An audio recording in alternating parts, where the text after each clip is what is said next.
Hello everyone and welcome back to the channel and I hope you are doing good. ನೆನ್ನೆ ಒಂದು video ಎಲ್ಲಾ ಕಡೆ viral ಆಗಿದೆ. Prime minister Narendra Modi ಅವರು ಒಂದು ಸೆಂಟೆನ್ಸ್ ನ ಹೇಳಿದ್ದಾರೆ, ನಮಗೆ ಲಾಕ್ ಡೌನ್ ತರ ಒಂದು ಪರಿಸ್ಥಿತಿ ಉಂಟಾಗ್ತಾ ಇದೆ, ಇಂಥ ಒಂದು ಪರಿಸ್ಥಿತಿಗೆ ನಾವು ಎಲ್ಲರೂ ರೆಡಿ ಆಗಿರಬೇಕು ಅಂತ ಒಂದು ಸೆಂಟೆನ್ಸ್ ನ ಹೇಳಿದ್ದಾರೆ. ಈ ತರ ಒಂದು ಕೋಡ್ ವರ್ಡ್ ಆಗಿ ಸೆಂಟೆನ್ಸ್ ನ ಹೇಳಿರೋದ್ರಿಂದ ಇಡೀ ದೇಶನೇ ಪ್ಯಾನಿಕ್ ಆಗಿದೆ. ಇದರ ಹಿಂದಿನ ಕತೆ ಏನಪ್ಪಾ ಅಂತಂದ್ರೆ US ಮತ್ತೆ ಇರಾನ್ ಏನ್ ಯುದ್ಧ ನಡೀತಾ ಇದೆ ಅಂಡ್ ಇಸ್ರೇಲ್ ಆ ಕಡೆಯಿಂದ ಏನ್ ಯುದ್ಧ ನಡೀತಾ ಇದೆ, ಅಫ್ಘಾನಿಸ್ತಾನ್ ಪಾಕಿಸ್ತಾನ ಏನ್ ಯುದ್ಧ ನಡೀತಾ ಇದೆ, ಈ ಎಲ್ಲಾ ದೇಶಗಳ ಯುದ್ಧದಲ್ಲಿ ಅದೇನೋ ಗಂಡ ಹೆಂಡತಿ ಜಗಳದಲ್ಲಿ ಕೂಸ್ ಬಡವ ಆಯ್ತು ಅಂತಾರಲ್ವಾ, ಅದೇ ತರಾನೇ ನಮ್ ಇಂಡಿಯಾದ ಪರಿಸ್ಥಿತಿ ಆಗಿರೋದು.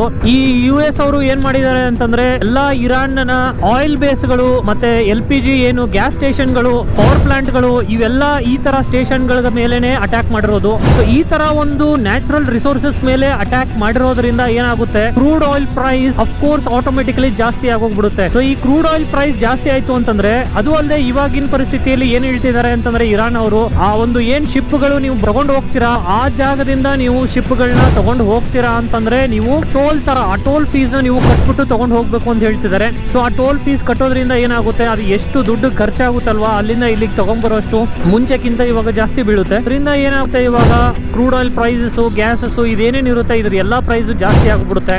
ಅಂಡ್ ನಿಮ್ಗೆಲ್ಲ ಗೊತ್ತು, ನಮ್ಮ ದೇಶದ ಸೆಕೆಂಡ್ ಬ್ಯಾಕ್ ಬೋನ್ ಅಂತ ಏನ್ ಹೇಳ್ತೀವಿ, ಫಸ್ಟ್ ನಾವು agriculture is the main backbone of India ಅಂತ ಹೇಳ್ತೀವಿ, ಅದಾದ್ಮೇಲೆ ನಾವು ಸೆಕೆಂಡ್ ಬ್ಯಾಕ್ ಬೋನ್ ಅಂತ ಹೇಳ್ತೀವಿ, that is transportation. So transportation is the backbone of all the countries, especially ಇಂಡಿಯಾದಲ್ಲೂ ಕೂಡ. ಸೊ ಇಲ್ಲಿ ಏನಾಗುತ್ತೆ ಅಂತಂದ್ರೆ, ಕ್ರೂಡ್ ಆಯಿಲ್ ಪ್ರೈಸ್ ಜಾಸ್ತಿ ಆಯ್ತು ಅಂತಂದ್ರೆ ಆಟೋಮೆಟಿಕ್ಲಿ ನಿಮ್ಗೆ ಎಲ್ಲಾ ಆಯಿಲ್ ಪ್ರೈಸಸ್ ಗಳು ಜಾಸ್ತಿ ಆಗೋಗ್ಬಿಡುತ್ತೆ. ಲೈಕ್ ಪೆಟ್ರೋಲ್, ಡೀಸೆಲ್ ಎಲ್ಲ ಜಾಸ್ತಿ ಆಗೋಗ್ಬಿಡುತ್ತೆ. ಈ ಪೆಟ್ರೋಲ್ ಡೀಸೆಲ್ ಜಾಸ್ತಿ ಆಯ್ತು ಅಂತಂದ್ರೆ ಈ ಟ್ರಾನ್ಸ್ಪೋರ್ಟೇಷನ್ ಕಾಸ್ಟ್ ಜಾಸ್ತಿ ಆಗ್ಬಿಡುತ್ತೆ. ಈ ಟ್ರಾನ್ಸ್ಪೋರ್ಟೇಷನ್ ಕಾಸ್ಟ್ ಏನಾದ್ರು ಜಾಸ್ತಿ ಆಯ್ತು ಅಂತಂದ್ರೆ ಅಫ್ಕೋರ್ಸ್ ಎಲ್ಲಾ ಗೂಡ್ಸ್ ಪ್ರೈಸ್ ಗಳನ್ನು ಜಾಸ್ತಿ ಆಗೋಗ್ಬಿಡುತ್ತೆ. ಈ ಗೂಡ್ಸ್ ಗಳ ಪ್ರೈಸ್ ಜಾಸ್ತಿ ಆಗೋಯ್ತು ಅಂತಂದ್ರೆ ಅಫ್ಕೋರ್ಸ್ ಎಲ್ಲಾರ ಜೇಬು ಖಾಲಿ ಆಗೋಗ್ಬಿಡುತ್ತೆ. ಆ ಒಂದು ಪರಿಸ್ಥಿತಿ ಎಲ್ಲಾರ ಜೇಬು ಖಾಲಿ ಆಯ್ತು ಅಂತಂದ್ರೆ ನೀವೇನ್ ಮಾಡ್ತಾರ, ಎಲ್ಲೂ ಸುತ್ತಾಡಕ್ ಹೋಗಲ್ಲ, ಏನು ಜಾಸ್ತಿ ಬೇಕು ಅಂತ ಖರ್ಚು ಮಾಡಕ್ ಹೋಗಲ್ಲ, ಸುಮ್ನೆ ಮನೇಲಿ ಇರ್ತೀರಾ. ಇದನ್ನ ಅವರು ಎಕ್ಸ್ಪ್ಲೇನ್ ಮಾಡಿರುವಂತದ್ದು ಒಂದೇ ಒಂದು ವಾಕ್ಯದಲ್ಲಿ ಉತ್ತರಿಸಿ ಅಂತ ಹೇಳಿದಾಗ ಅವರು ನಿಮ್ಗೆ ಹೇಳಿರೋದು ಲಾಕ್ ಡೌನ್ ಅಂತ ಪರಿಸ್ಥಿತಿ ನಮ್ಗೆ ಮತ್ತೆ ಬರುತ್ತೆ ಅಂತ ಹೇಳಿರೋದು. ಇನ್ನೊಂದೇನಪ್ಪಾ ಅಂತಂದ್ರೆ, ಈ ಯುದ್ಧ ಇವತ್ತಿಗೆ ಸ್ಟಾಪ್ ಆದ್ರೂ ಕೂಡ ಅದ್ರ ಇಂಪ್ಯಾಕ್ಟ್ ನಮ್ಗೆ 2-3 ವರ್ಷ ಹಾಗೆ ಆಗುತ್ತೆ. Prices hikes, rules and regulations ಏನೇನು ಔಟ್ಕಮ್ ಬರುತ್ತೆ ಈ ಯುದ್ಧ ಸ್ಟಾಪ್ ಮಾಡಿದ್ರೆ, ಸೊ ಅವೆಲ್ಲ ರೂಲ್ಸ್ ಏನೇನು ಇರುತ್ತೆ ಅವೆಲ್ಲ ಪೇಡ್ ಜಾಸ್ತಿ, ನಾವು ಏನು ಟ್ಯಾರಿಫ್ ಗಳನ್ನ ಏನೇನು ಪೇ ಮಾಡ್ಬಿಟ್ಟು ತರ್ತೀವಿ ಅವೆಲ್ಲ ಜಾಸ್ತಿ ಆಗೋಗ್ತವೆ. ಸೊ ಅಫ್ಕೋರ್ಸ್ ಅದೆಲ್ಲ ಜಾಸ್ತಿ ಆಯ್ತು ಅಂದ್ರೆ ಎಲ್ಲಾ ಪರಿಸ್ಥಿತಿನೂ ಕೆಟ್ಟೋಗ್ಬಿಡುತ್ತೆ. ಇವಾಗ ನಮ್ಮ ಪರಿಸ್ಥಿತಿಗಳು ನಾವು ನೆನ್ಸ್ಕೊಳ್ಳೋದಾದ್ರೆ ಯಾವ ತರ ಇದೆ ಅಂತಂದ್ರೆ, ಇಫ್ ಇನ್ ಕೇಸ್ ಏನಾದ್ರು ಯಾವ್ದಾದ್ರು ಒಂದು ಸೋಪಿನ ಪ್ರೈಸ್ 5 ರೂಪಾಯಿ ಜಾಸ್ತಿ ಆಯ್ತು ಅಂತಂದ್ರೆ ನೆಕ್ಸ್ಟ್ ಡೇ ನಾನು ಸೋಪ್ ಹಾಕೋದೇ ನಿಲ್ಸ್ಬಿಡ್ತೀನಿ. ಆ ಒಂದು ಪರಿಸ್ಥಿತಿ ನಮ್ಗೆ ಆಲ್ರೆಡಿ ಇದೆ, ಎಕ್ಸಿಸ್ಟಿಂಗ್ ಆಲ್ರೆಡಿ ಈ ತರ ಇತ್ತು. ಇವಾಗ ಇದರಿಂದ ಇನ್ನ ಜಾಸ್ತಿ ಇಂಪ್ಯಾಕ್ಟ್ ಆಗುತ್ತೆ. ಸೊ ಹಂಗಾಗಿ ಬಿ ಪ್ರಿಪೇರ್ಡ್ ಫಾರ್ ಎವ್ರಿಥಿಂಗ್. ಇಷ್ಟೊಂದು ಜನ ಹೇಳ್ತಿದ್ದಾರೆ ಪೆಟ್ರೋಲ್ ಪ್ರೈಸ್ ಎಲ್ಲ ಜಾಸ್ತಿ ಆಗೋಗ್ಬಿಡ್ತದೆ ಅಂತ ಹೇಳ್ಬಿಟ್ಟು ಏನ್ ಮಾಡ್ತಿದ್ದಾರೆ, ಎಲ್ಲರೂ ಇವಾಗಲೇ ಟ್ಯಾಂಕ್ ಫುಲ್ ಮಾಡ್ಕೊಂಡ್ ಬರ್ತಿದ್ದೀರಾ. ಬಾಸ್, ನೀವು ಇವತ್ತು ಟ್ಯಾಂಕ್ ಫುಲ್ ಮಾಡ್ಕೊಂಡ್ ಬರ್ತೀರಾ, ಆ ಟ್ಯಾಂಕ್ ಫುಲ್ ಮಾಡಿರೋದು 4 ದಿನದಲ್ಲಿ ಖಾಲಿ ಆಗ್ಬೋದು, 1 ವಾರದಲ್ಲಿ ಖಾಲಿ ಆಗ್ಬೋದು, ಆಮೇಲೆ ಏನ್ ಮಾಡ್ತೀರಾ? ಸೊ ಅನ್ನೆಸೆಸರಿ ನೀವು ಟ್ಯಾಂಕ್ ಫುಲ್ ಮಾಡಿದ್ರು ಏನು ಯೂಸ್ ಇಲ್ಲ. ಅಂಡ್ ಇಂಥ ಪರಿಸ್ಥಿತಿಯಲ್ಲಿ ಎಲೆಕ್ಟ್ರಿಕ್ ವೆಹಿಕಲ್ ಅವರು ತುಂಬಾ ಖುಷಿ ಆಗ್ಬೋದು, ನಮ್ಮ ಹತ್ರ ಎಲೆಕ್ಟ್ರಿಕ್ ಗಾಡಿ ಇದೆ, ನಮ್ಗೇನಿಲ್ಲ ಇನ್ನ ಆತರ ಅಂತ. ಬಾಸ್, ಇದು ಯಾವುದೇ ಎಲೆಕ್ಟ್ರಿಕ್ ಗಾಡಿ ಅಲ್ಲ, ಯಾವ ಪೆಟ್ರೋಲ್ ಗಾಡಿನೂ ಅಲ್ಲ, ಇದು ಎಲ್ಲಾರ ಮೇಲೂ ಬರೇ ಬೀಳುವಂತದೇ ಸಿಚುವೇಶನ್. ಎಲ್ರಿಗೂ ಈ ಪ್ರಾಬ್ಲಮ್ ಬಂದೇ ಬರುತ್ತೆ. ಅಫ್ಕೋರ್ಸ್ ಎಲ್ಲಾನು ಇನ್ಫ್ಲೇಷನ್, ಏನೇನ್ ಕಾಸ್ಟ್ ಇರುತ್ತೆ ಎಲ್ಲ ಜಾಸ್ತಿ ಹೋಗ್ಬಿಡುತ್ತೆ. ನಮ್ಮ ಪರಿಸ್ಥಿತಿಗಳು ಏನೇನಾಗುತ್ತೆ ಅಂತ ಹೇಳಕ್ ಆಗಲ್ಲ. So be prepared. ಎಲ್ಲೆಲ್ಲಿ ಏನೇನು ದುಡ್ಡು ಹಾಕ್ಬೇಕು ಅನ್ಕೊಂಡಿದ್ದೀರಾ, ಸೊ ಯೋಚನೆ ಮಾಡ್ಬಿಟ್ಟು ದುಡ್ಡು ಹಾಕಿ. ಆದಷ್ಟು ನಿಮ್ಗೋಸ್ಕರ ಸೇವಿಂಗ್ಸ್ ಮಾಡಿ ಇಟ್ಕೊಂಡಿರಿ. ಹೆಲ್ತ್ ಬಗ್ಗೆ ಸ್ವಲ್ಪ ಕಾಶಿಯಸ್ ಆಗಿರಿ. ಇವಾಗ ಇಂಥ ಪರಿಸ್ಥಿತಿಯಲ್ಲಿ ಏನಾದ್ರು ಹೆಲ್ತ್ ಇಶ್ಯೂಸ್ ಬಂದ್ರೆ ಅಫ್ಕೋರ್ಸ್ ಖರ್ಚು ಜಾಸ್ತಿ ಆಗುತ್ತೆ.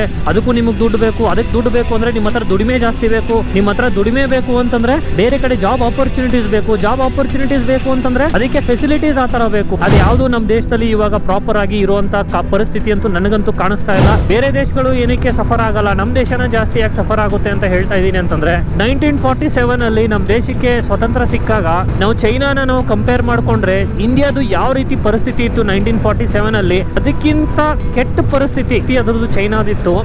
ಬಟ್ ಇವತ್ತಿಗೆ ನೀವು ನೋಡ್ತಾ ಇದ್ರ ಚೈನಾ ಯಾವ ಮಟ್ಟಕ್ಕೆ ಟೆಕ್ನಾಲಜಿಯಲ್ಲಿ ಬೆಳೆದಿದೆ ಅಂತಂದ್ರೆ, ಯಾವತ್ತೋ ಯಾವ ಜಮಾನ್ ಕಾಲದಿಂದನೋ ಅವರು ಎಲೆಕ್ಟ್ರಿಕ್ ವೆಹಿಕಲ್ಸ್ ನ ಆಲ್ರೆಡಿ ಇಂಪ್ಲಿಮೆಂಟ್ ಮಾಡಿದ್ದಾರೆ. ಎಲೆಕ್ಟ್ರಿಕ್ ವೆಹಿಕಲ್ಸ್ ಏನ್ ಫೆಸಿಲಿಟಿ ಬೇಕು ಅದನ್ನೆಲ್ಲ ಮೇಂಟೈನ್ ಮಾಡಿದ್ದಾರೆ. ಸೊ ಸದ್ಯಕ್ಕೆ ನಾವು ಚೈನಾನ ಕಂಪೇರ್ ಮಾಡ್ಕೊಂಡ್ರೆ ನೀವು ನೋಡ್ಬೋದು ಅವ್ರು ಟೆಕ್ನಾಲಜಿಯಲ್ಲಿ ಯಾವ ತರ ಮುಂದುವರೆದಿದ್ದಾರೆ. ಅವರು ಯಾವ ತರ ಸ್ವದೇಶಿ ಎಲ್ಲ ರೆಡಿ ಮಾಡ್ಕೋತಾ ಇದಾರೆ. ಇಂಪೋರ್ಟ್ ಕಡಿಮೆ, ಎಕ್ಸ್ಪೋರ್ಟ್ ಜಾಸ್ತಿ ಅವ್ರದ್ದು. ಇಂಡಿಯಾದಲ್ಲಿ ಎಷ್ಟೇ ಇಯರ್ಫೋನ್ಸ್ ಆಗ್ಲಿ, ಟಿವಿಗಳಾಗ್ಲಿ, ವಾಚ್ ಆಗ್ಲಿ, ಇವನ್ ಇನ್ ಕಟ್ರನ್ನು ಕೂಡ ನಾವು ಚೈನಾ ಇಂದ ಇಂಪೋರ್ಟ್ ಮಾಡ್ಕೋತೀವಿ. ಯಾಕೆ ನಮ್ಮ ದೇಶದಲ್ಲಿ ದೇಶದಲ್ಲಿ ನೇಲ್ ಕಟರ್ ರೆಡಿ ಮಾಡುವಂತ ಟೆಕ್ನಾಲಜಿನೇ ಇಲ್ವಾ? ಅದೇನಂತ ದೊಡ್ಡ ಇಂಜಿನಿಯರಿಂಗ್ ಇದೆ ಅದರಲ್ಲಿ. ಪರಿಸ್ಥಿತಿ ಯಾವ ತರ ಇದೆ ಅಂತಂದ್ರೆ, China is giving that much affordable prices.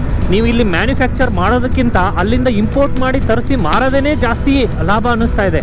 So ಈ ತರ ಒಂದು ಪರಿಸ್ಥಿತಿ ಬಂದಿರುವಾಗ ಗೌರ್ಮೆಂಟು ಇಂಥ ಒಂದು ಫೆಸಿಲಿಟಿ ಕೊಡಬೇಕು. ಏನಪ್ಪಾ, ಇಲ್ಲಿನ ಎಂಟರ್ಪ್ರಿನರ್ಶಿಪ್ಗೆ ಎಂಟರ್ಟೈನ್ ಮಾಡಬೇಕು, ಅವ್ರಿಗೆ ಜಾಸ್ತಿ ಇಂಪಾರ್ಟೆನ್ಸ್ ಕೊಡಬೇಕು. ಚೈನಾ ತರ ಒಂದು ನಮಗೆ ಸಪೋರ್ಟ್ ನ ಕೊಡಬೇಕು. ಆ ತರ ಕೊಟ್ಟಾಗ್ಲೇನೆ ನಮ್ಮ ದೇಶ ಬೆಳೆಯಕ್ಕಾಗೋದು. ಇದನ್ನ ನಾನು ಸಫರ್ ಆಗುವಂತ ಒಂದು ಟೈಮ್ ಅಂತ ಏನು ಹೇಳಲ್ಲ ನಾನು. I will say this is the best opportunity for all the entrepreneur. ಇವಾಗ ಬೇರೆ ದೇಶಗಳ ಮೇಲೆ ಡಿಪೆಂಡೆನ್ಸಿ ನಮ್ದು ಆಟೋಮೆಟಿಕ್ಲಿ ಕಮ್ಮಿ ಆಗೋಗ್ಬಿಡುತ್ತೆ. ಅದರಿಂದ ನಮ್ಮ ದೇಶದಲ್ಲೇ ಮಾಡಿರುವಂತ ಪ್ರಾಡಕ್ಟ್ಸ್ ಜಾಸ್ತಿ ಸೇಲ್ ಆದ್ರೆ ನಮ್ಮ ದೇಶದಲ್ಲೇ ಎಂಪ್ಲಾಯ್ಮೆಂಟ್ ಕ್ರಿಯೇಟ್ ಆಗುತ್ತೆ, ನಮ್ಮ ದೇಶದ ಎಕನಾಮಿನೂ ಬೆಳೆಯುತ್ತೆ.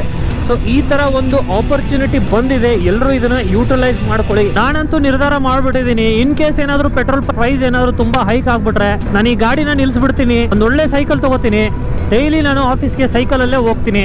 ನನ್ನ ಹೆಲ್ತ್ ಬಗ್ಗೆ ಕನ್ಸರ್ನ್ ಆದಂಗೂ ಆಗುತ್ತೆ, ಆಮೇಲೆ ನಾನು ಪೆಟ್ರೋಲ್ ಸೇವ್ ಮಾಡ್ದಂಗೂ ಆಗುತ್ತೆ. ಸೊ ಅಟ್ಲೀಸ್ಟ್ ಹಿಂಗಾದ್ರೂ ಸರಿ, ನಾನು ಸೈಕಲ್ ತಗೊಂಡಾದ್ರೂ ಸರಿ, ನನ್ನ ಫಿಸಿಕಲ್ ವರ್ಕ್ ಆಗಲಿ, ನನಗೆ ಆಫೀಸ್ಗೆ ಹೋದಂಗೂ ಆಗುತ್ತೆ, ನನ್ನ ಫಿಸಿಕಲ್ ವರ್ಕ್ ಆದಂಗೂ ಆಗುತ್ತೆ. That is the plan what I am having in my future. In case ಏನಾದರೂ ಪೆಟ್ರೋಲ್ ಪ್ರೈಸ್ ತುಂಬಾ ಹೈಕ್ ಆಗೋದ್ರೆ.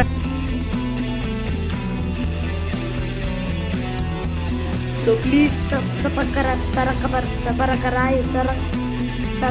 whatever.